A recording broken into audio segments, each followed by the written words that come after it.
Olá, irmãos, que a graça e a paz do Senhor esteja com todos.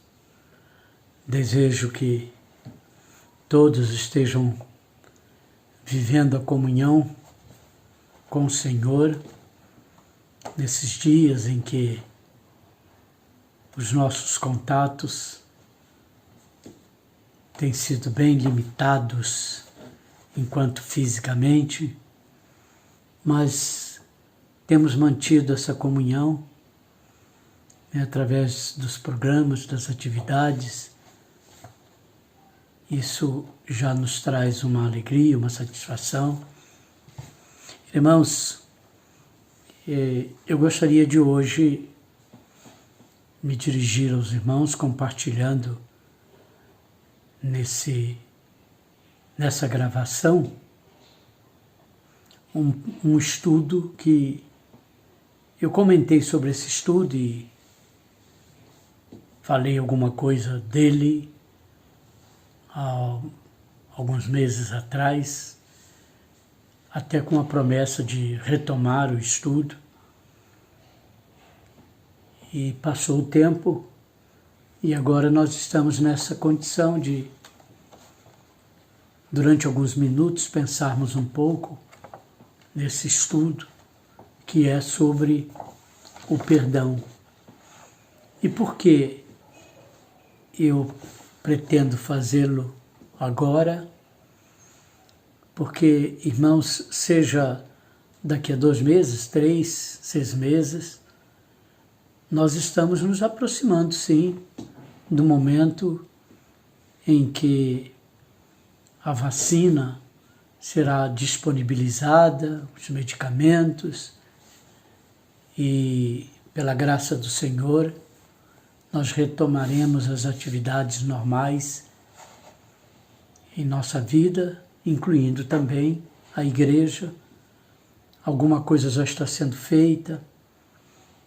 Nós temos igrejas que ainda mantêm o mesmo posicionamento de não abrir a possibilidade dos irmãos estarem reunidos, mas a maioria está agindo assim e nós estamos indo por esse caminho. Percebo que para cada vez aumentar essa participação dos irmãos, para os irmãos terem uma ideia, para o próximo domingo agora nós já estamos com as vagas estabelecidas completamente cheias, lotadas. Isso mostra que há um anseio.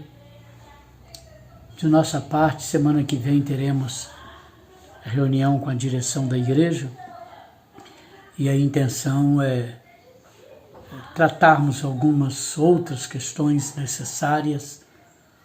Então quero inclusive que os irmãos me ajudem a pensar, né? E as opiniões, elas são sempre muito bem-vindas, são válidas, para que eu também possa me posicionar, porque alguém precisa tomar decisões, e neste caso eu tenho tomado decisões em nome da igreja, da liderança. Ok, irmãos? Bom, mas hoje eu estou gravando para os irmãos nessa quinta-feira.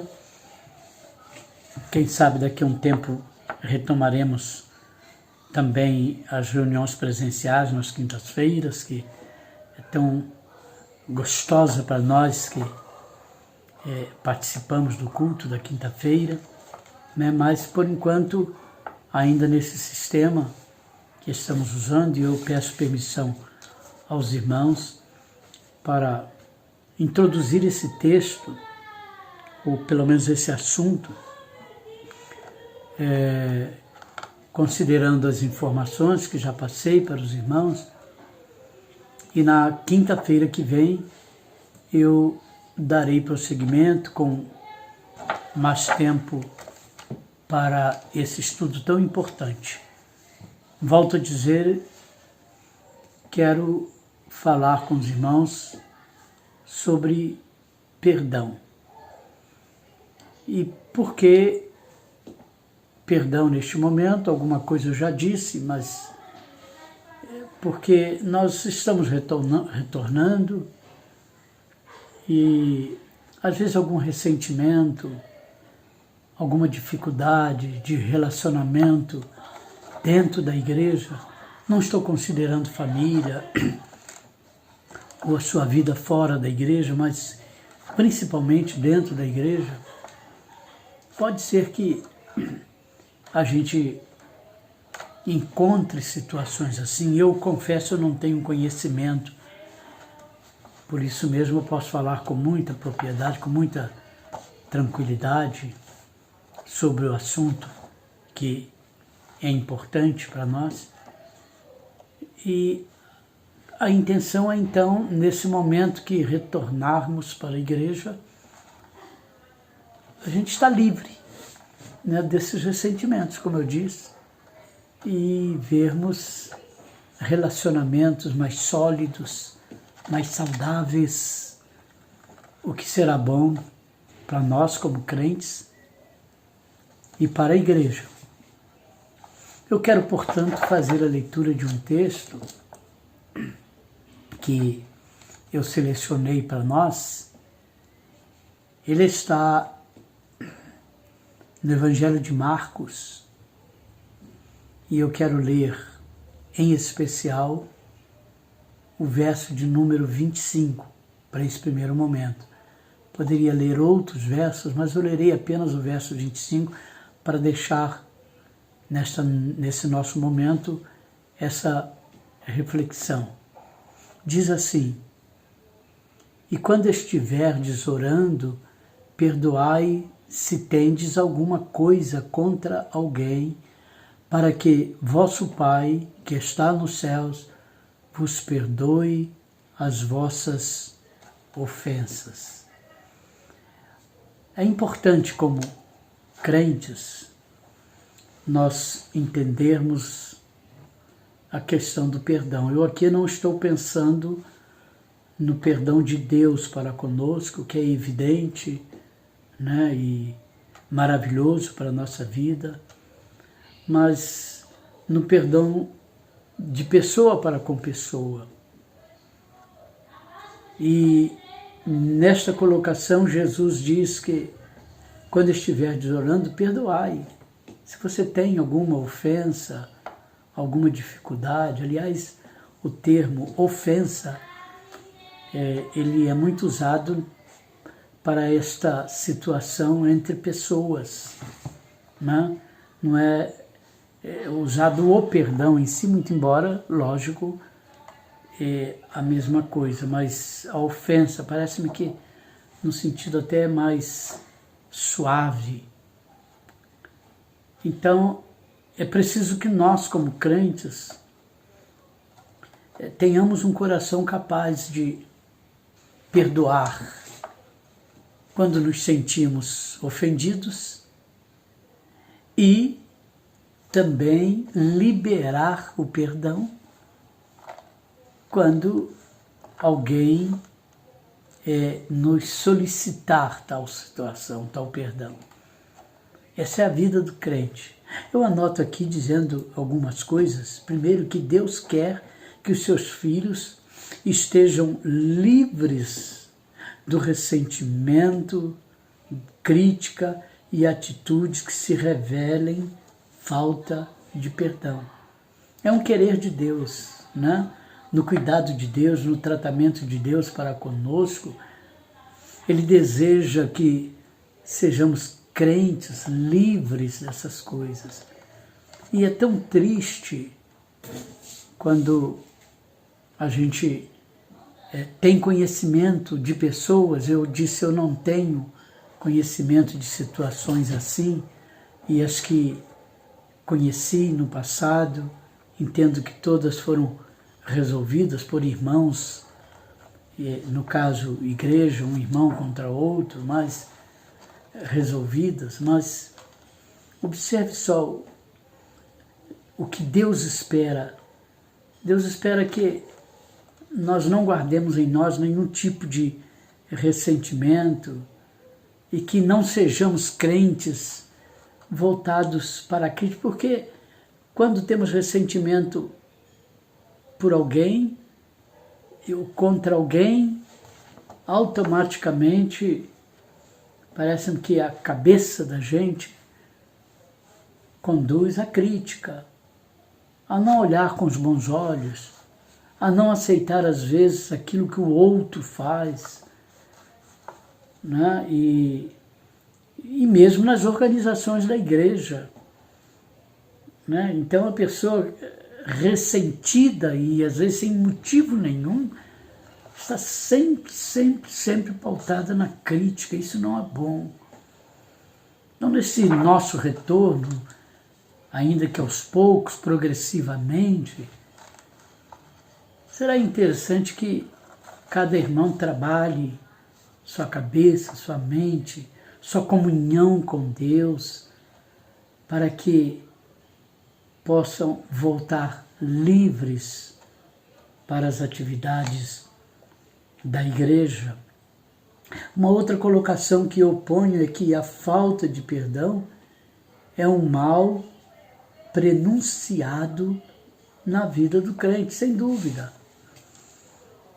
Se eu não consigo perdoar a quem me ofende, e eu não estou entrando aqui no grau de ofensa, não é minha intenção, mas generalizando a questão da ofensa, e se eu não tenho a capacidade cristã de perdoar, eu estou prenunciando para mim mesmo um mal maior para a minha vida, não para a vida do outro, mas para a minha vida, né? Porque eu vou ficar amargurando aquela situação, quando na verdade o mais lindo, o mais saudável, o mais cristão nessa situação é solucionar o problema, recorrer à pessoa com o coração limpo, com o coração preparado.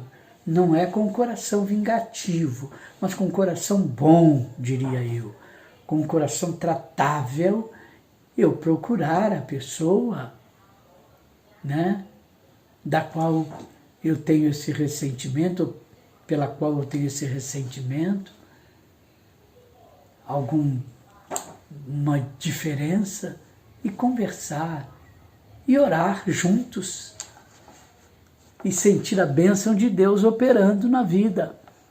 Não é isso? Uma outra questão, digo aqui, se o cristão não é capaz de pedir perdão e o ofendido não se sente disposto a perdoar, ambos correm o risco do impedimento do fluir da unção do Espírito Santo. É lógico, isso é verdade. E aí, às vezes, nós criamos para nós mesmos o que eu já falei muitas vezes do púlpito da igreja, nós criamos uma máscara, né? Porque cantamos, louvamos, oramos, recebemos a mensagem, mas interiormente vazio. É o que Jesus diz do sepulcro caiado, né? Completamente vazio. É preciso que, como crentes, nós nos apliquemos a viver de tal forma que as pessoas sintam confiança em nos procurar quando suporem que por algum motivo nos ofendeu. Estejamos sempre com o coração aberto. E por fim, uma quarta colocação: quem não perdoa não é perdoado, e o cristão não pode ter comunhão com Deus sem ser perdoado. Não é isso? Eu disse que a minha palavra hoje seria uma palavra nesse sentido, e na próxima quinta-feira, ainda nesse mesmo sistema, eu quero continuar pensando com os irmãos. Entendo que desta forma, preparando à igreja e a mim mesmo também, né? Para que esse retorno nosso, ele acontecendo da forma como está acontecendo, também vai trazendo, vai adubando a nossa vida com estas qualidades tão especiais que a vida em Cristo nos proporciona. E neste caso, uma das qualidades é perdão, a condição, a capacidade de perdoar e então liberar aquela pessoa ou aquelas pessoas com as quais temos diferenças. Me permita dizer mais uma vez, eu não conheço alguma situação assim dentro da igreja, e se digo de mim mesmo eu não tenho isso, por isso, volto a repetir o que disse anteriormente, tenho facilidade muito grande para conversar e ajudar a igreja e orientar a igreja e conduzir a igreja sobre esta situação. Que Deus, portanto, nos abençoe nesta noite de quinta-feira e vamos aguardar, porque muito em breve retornaremos às atividades também na quinta-feira, ainda que poderemos gravar aquilo que for feito ali para outros irmãos, mas a intenção é que isso aconteça. Então continue orando, vamos manter essa campanha de oração. Que Deus nos abençoe. Eu quero orar por você agora. Bendito Deus e Pai, louvado seja teu nome. Santo, santo, santo tu és, digno de toda honra, de toda glória, de todo louvor. Obrigado pelo dia, obrigado por tudo que recebemos do Senhor. E agora fale ao nosso coração, ó Deus, através daquilo que ouvimos neste momento e que recebemos. Fale nos momentos seguintes a este, para que possamos refletir sobre o assunto tratado aqui. Deus, eu quero neste momento agradecer por aqueles que têm contribuído para que a tua igreja se mantenha sempre fiel a ti. Muito obrigado por tudo, Senhor. Em nome de Jesus. Amém. Uma boa noite a todos. Que Deus traga paz ao coração de todos, em nome de Jesus. Amém.